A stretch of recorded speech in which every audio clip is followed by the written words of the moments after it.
सासूबाईंचा गावावरून फोन आला का एकच प्रश्न, कापण्या केल्या का, कापण्या केल्या का, माझ्या पोराला आवडतात, तेवढ्या बनवून घ्या. मग म्हटलं आता पुन्हा फोन आल्यावर काय सांगायचं, तर त्या अगोदर मग बनवूनच घेऊ.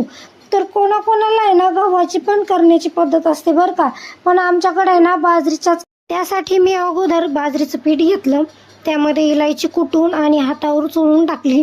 नंतर मग गूळ किसून घेतला, मीठ आणि तीळ टाकून मिश्रण एकजीव करून घेतले.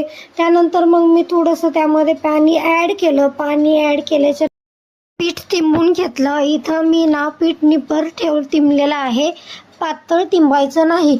तर आपण चपाती कशी लाटतो तसंच लाटून घेतलेलं आहे. आणि याच्या ना चौकोनी कापण्या बनवायच्या आहेत.